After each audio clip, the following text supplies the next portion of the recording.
Welcome to Spirit Anima with Panther.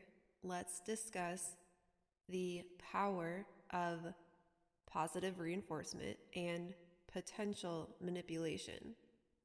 Positive reinforcement can be used to our advantage in so many ways that are not considered. And as leaders and teachers, and parents, we lead by example.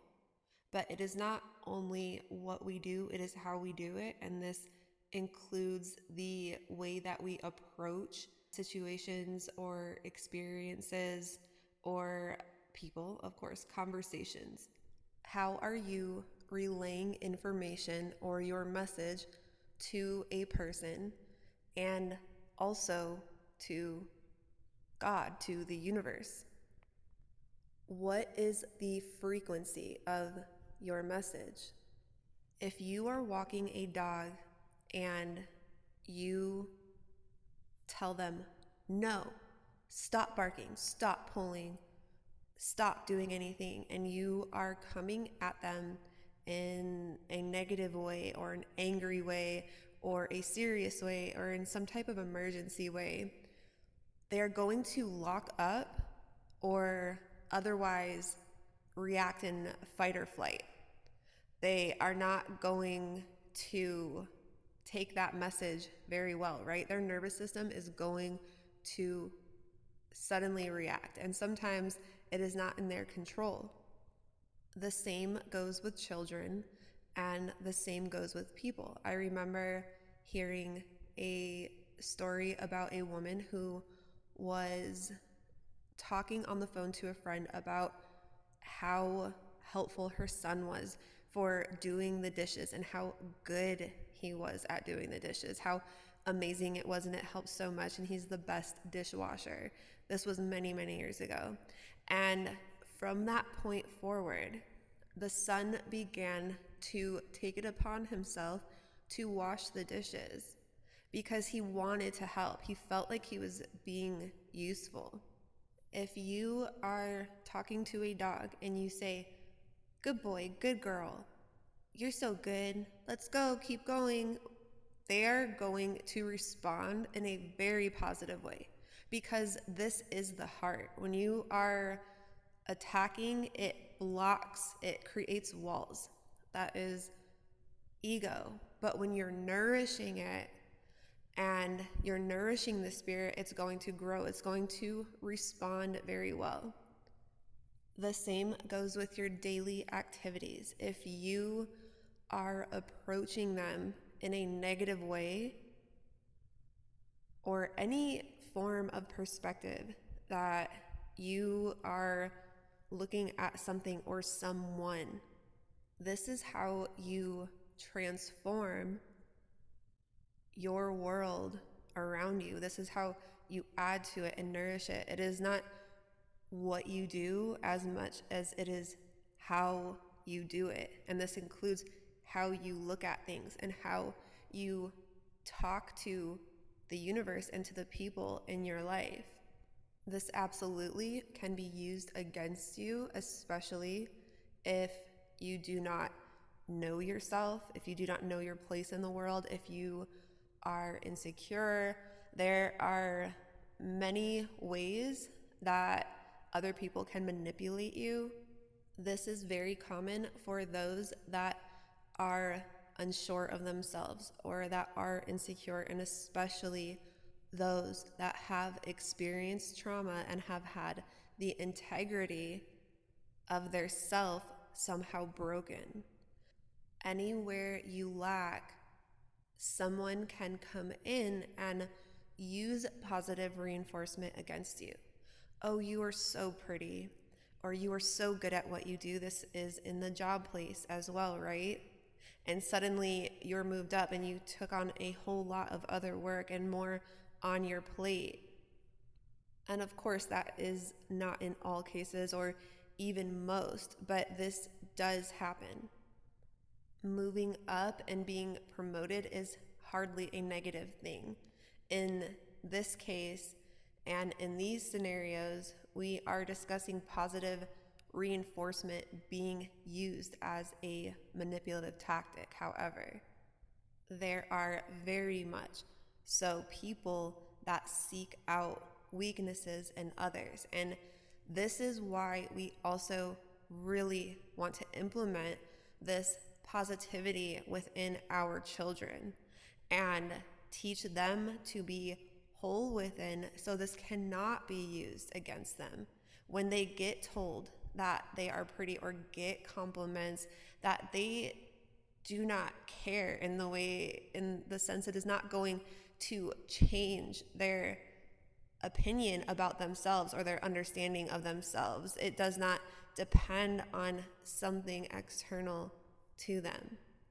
With that being said, as we could always use both the positive and the negative aspects in our understanding of people and of the world, we can use positive reinforcement as teachers and as leaders in our own life and those around us by nourishing the spirit. The heart is directly connected to the spirit, and just like with a dog, which also is very close to the heart and God, of course, spelled backwards, you can nourish that spirit and that activity that you are going to do and that food you are eating and that thing you've been procrastinating and that thing that you fear and the people around us. And again, especially the children, with positive reinforcement in a healthy way. Another way to look at this is with religion. If you tell somebody and bark at them and tell them, no, that is wrong, that is not what you're supposed to do, you're supposed to do this and you have to do it like that, and this is the way, you're going to lock up and feel the need to defend yourself, because that is not how we learn. You're wrong, you're bad, you're not doing this right. That is going to cause the heart to close up or to block off, to put a wall up. Instead of strengthening the spirit, it is actually weakening it. So if you did experience a lot of negative reinforcement in your childhood and throughout your life, you will be more likely to have a lot of emotional wounding and, trauma pertaining to the spirit and the heart, as well as expressing yourself. And you can have blockages in your creativity, in your sensuality.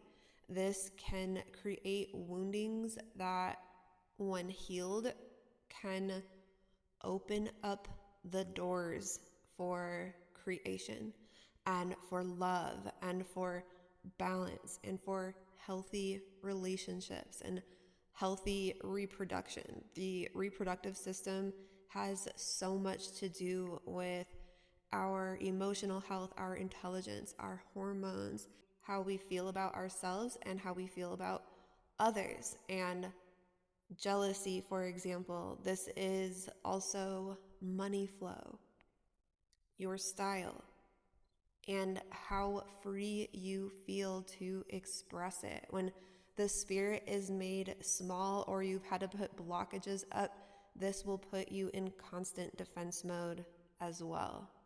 Besides procrastination, which is one way negative reinforcement can show up, it also can show up as second guessing yourself or being hesitant to make a move or needing to over prepare before you create something or even complete a task.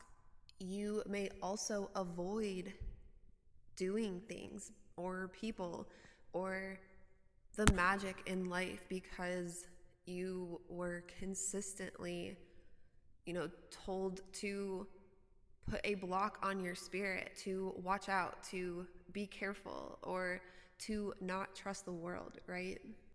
It is stated many times in the Bible that we are here to lift others up, to encourage others, and to help strengthen others. We are to strengthen the spirit of ourselves and of others. And we can do this with positive reinforcement. We change our perspective and the way that we speak to ourselves and to others, and the way that we approach situations, people, tasks, and so on.